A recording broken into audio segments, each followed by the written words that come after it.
Where's your camera? I can't see your face. Mute yourself, Corey. Everybody's looking at you. There you are. All right, there's, yeah, you got a smile. I like that. Y'all want to start with CJ since he's on here? Who's got something? Daniel Wilson.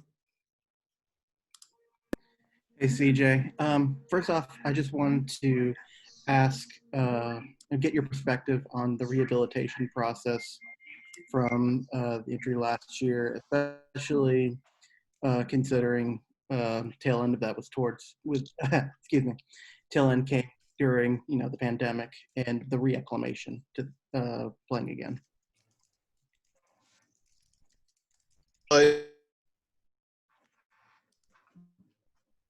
Uh-oh. DJ, you there? Time.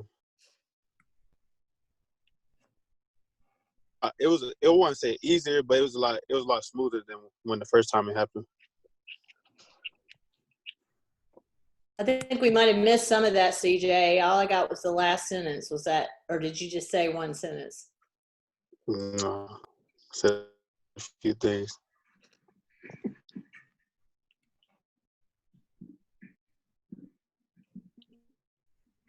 How about repeat it because we missed it? I was just saying how I felt it was a lot easier from the first time when I tore it my freshman year, because I knew what I was doing the second time during the process. So I had a plan on how to get back faster with everything I needed to do the second time around.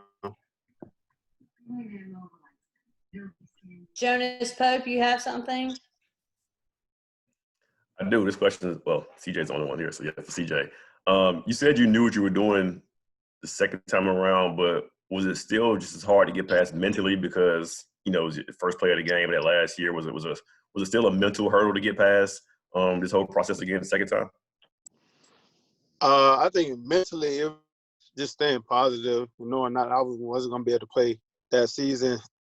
And it wasn't much of a mental hurdle because I felt like if I could do it the first time, I could do it again the second time. So it's more just staying positive with myself, not getting down on myself during times where I knew I wanted to be out there on Saturdays, but I couldn't. So I really had to just support my teammates through the time. And then on myself, just being back, just rehabbing, make sure when I'm ready to play that I did everything I did possible to help the team out when my time comes. Are you under any restrictions, or are you doing like full practice, full drills with everyone else at this point? Yeah, I'm fully clear. I'm back.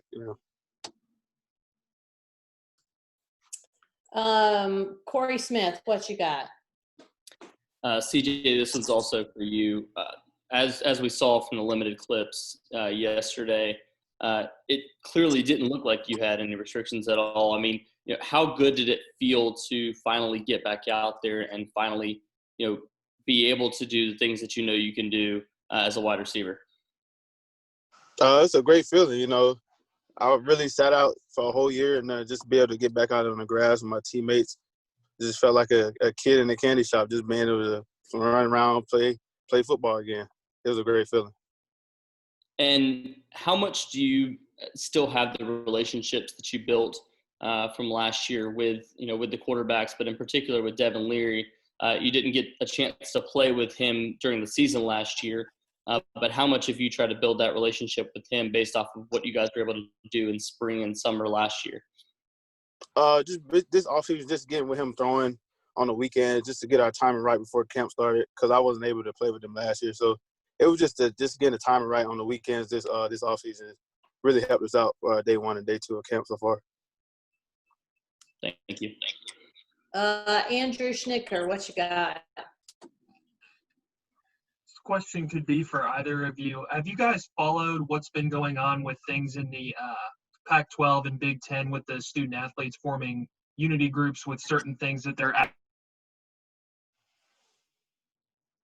around the ACC have discussed? I think we have our own group me, and we talk about things like the issues that's going on right now. But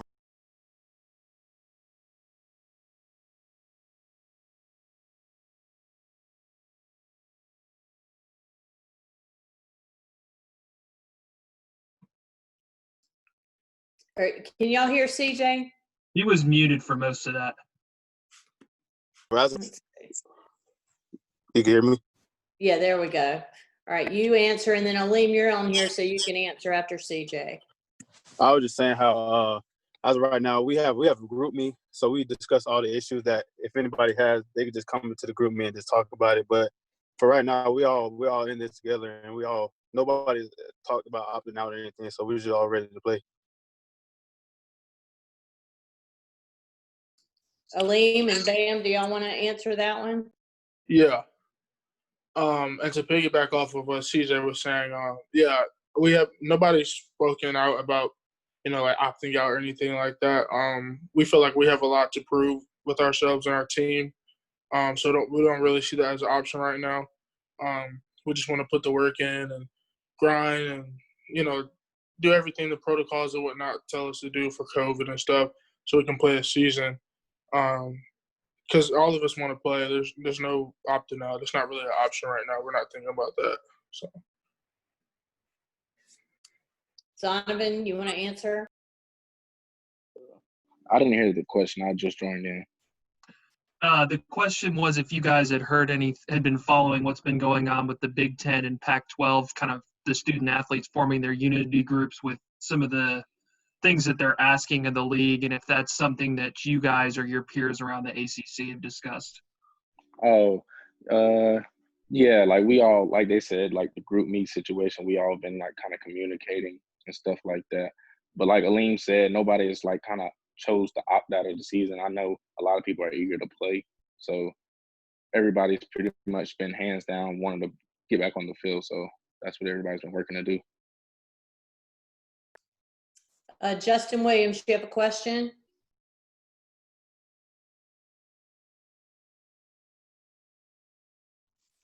Had to unmute myself, excuse me. This one's for Alim. Bruce Feldman named you to his Freaks list this preseason. Just your thoughts on that honor going into this season and being another NC State defensive lineman to be named to that list. It's very honorable. I definitely greatly accept it. A lot of work has been put in and whatnot. So it's just another stepping stone for me, honestly. I like to have it in my back pocket. I don't really think about it much. I don't like try to brag with it or nothing. But it was pretty cool for me to be able to see myself on that list. So. JB Ricks, you have anything for these guys? Yes, ma'am, I do. Thanks, guys, for taking out this time. This question is for any of the players, who wants to take this. Coach Doran spoke to us yesterday about how you guys, he's having to temper your guys' energy level right now. And you just spoke on how nobody has opted out of the season and everybody is locked in on playing this year. What is the chemistry level like for you guys when it comes to that right now? Everybody being on the same page as far as what the goals are to play this season, the player alliance and all that or whatever. Like how cohesive is the unit with you guys right now as far as the goals you guys have for playing this fall? CJ, you want to take that one?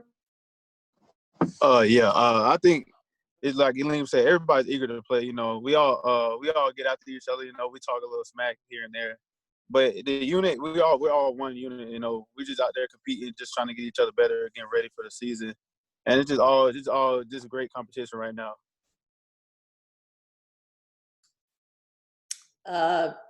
Donovan, you want to answer that one? Yeah, like offensively, just these past 2 days, we've just been outside working together. I feel like the chemistry offensively has been great. I can't speak for the defense because I'm not working with them, but offensively, I think with Coach Beck, the way he came in and just kind of took control and took the time to get to know everyone and kind of build unity between the offense, like O-line, receivers, running back, quarterback. I think that has helped us get that edge, and that's why we have so much chemistry, and we've been so dominant these past couple of days. Jonas, do you have another question? I do. This question is for all the guys, really. Anybody can jump in here first. Yesterday, Coach Doran kind of talked about being the social sacrifice. Like once students return, on campus, and guys having to kind of police themselves and make sure they aren't around big groups and like not go to parties and things like that. I mean, it's a big roster. It's 120 some guys, but how do you police everyone and make sure they are responsible and not around the student body too much and risk the chance of getting affected and spread it amongst the team? Alim, you want to start with that? Yeah, I'll start with that. Kind of like what CJ touched on, the group me. We kind of make sure we hone in on guys like not doing stuff that's not smart, that can hinder us from having a season. Nobody really wants to be that guy, you know, to possibly catch someone or spread it or something like that. Nobody wants to be that guy. And we know we want to play a season. We'd much rather play football than do anything else, to be honest. I know guys want to have fun, and it'll be tough, I guess. Guys want to have fun and go out and do all this and that. But if we want to play a season, you know, and make a name for ourselves at NC State, we just got to do what's smart and keep our head in line. So, Zonovan, you want to answer? Yeah, kind of like what Alim said. You know, you kind of want to. We're just gonna have to use the group me and try to enforce it the hardest we can. You know, by the end of the day, it's up to the players because we can only hold them accountable so much. So that ultimately is going to come down to the individual player making that sacrifice. You have anything to add, CJ? No, they pretty much hit everything on the nail.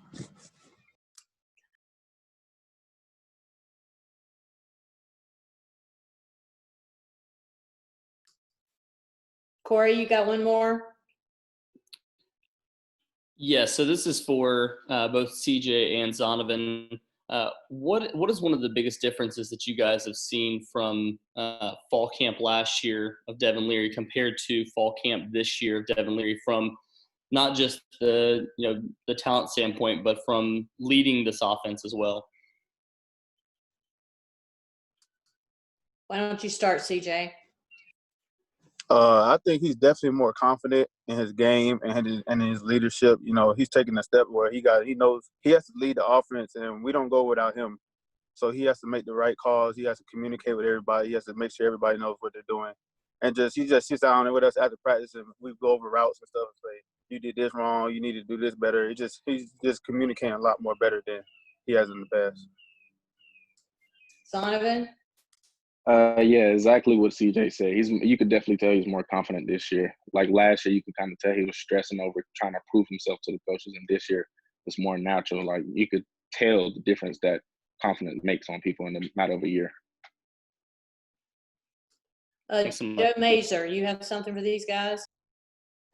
Yeah, I'm just wondering, guys, what it's like when you hear the news about UConn canceling their season this morning, and your conference games have already been, or your non-conference games taken away, and the conference schedule all changing.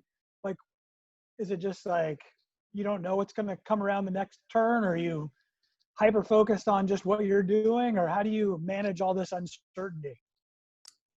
CJ, why don't you start again, since you're the old guy in the bunch? I got you. Nah, it's just you can't really focus on that. Like, we just focus on the day, and the day, that's practice. We got camp right now, and that's all we worry about, just getting better each day. And whenever the time comes, they tell us that we could put the ball down, play against somebody else, that means we're gonna be ready. And if you come in with a mindset that you don't know if we're gonna play, you're not gonna get the best out of practice. So we have to act like we have a game coming up, and no matter when it is, that we're gonna be ready. Alim, you want to answer that one? yeah. Kind of like how I touched on earlier, just keeping that laser focus. Times are crazy right now. They're a lot different than what it is usually, but we just take it by the day. Like, take each practice by the day, each meeting by the day. And I mean, whatever happens. Obviously, we can't control much, but we can just control the controllables and do what we have to do. So take it each day at a time. Just keep the laser focus.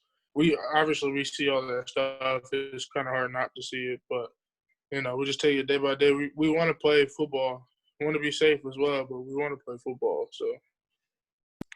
And Zonovan, you want to answer it? Yeah.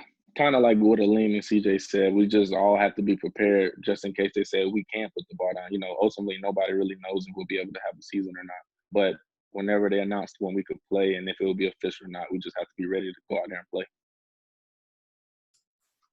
All right, and we're going to wrap up pretty quick. Vashti, you have something? I do. I'm sorry. I'm having some issues with my camera. But just a quick question for the guys. I know you played with visors on your helmets yesterday. Can you talk about how that was? Did you have any issues breathing? And then also, what type of changes have been made around the facility in order to foster a safer environment? Who wants to take that one? CJ, you want to start again? Yeah, I'll start. I think it's definitely a little tougher to breathe in with the visor, but it's just something we have to do if we want to play really. So you can't really think about it. You just got to keep pushing forward. And then around the facility, they just make sure that we're not all clustered up in big groups. And in meet rooms, we got to be spread out apart. So everybody spread around the facility. When it comes to meet rooms, we're not in our normal meet rooms anymore. We always have to wear a mask on anytime in the building. That's pretty much it. Alim, you want to kind of talk about what the differences are out at practice in terms of the distancing and like how y'all are doing post practice in the indoor and that? You want to address that?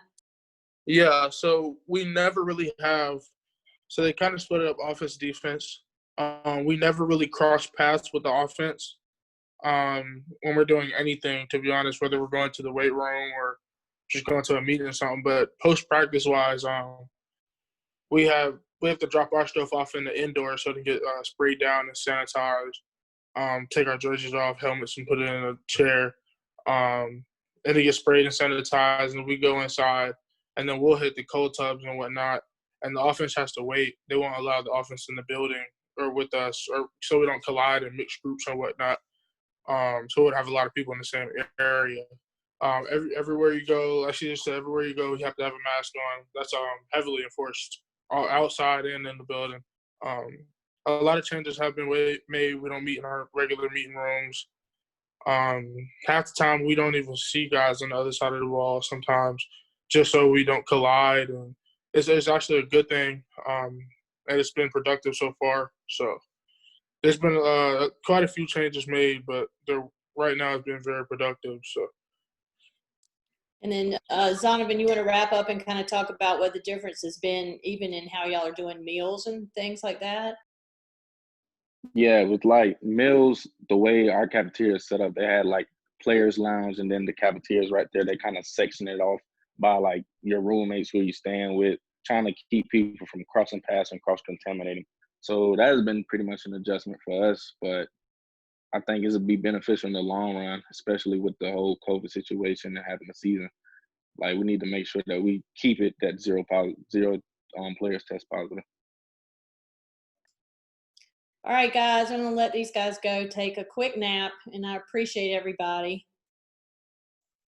We appreciate you. Appreciate it. Thank you. Thank you very much. Thank you. Thanks. Annabelle.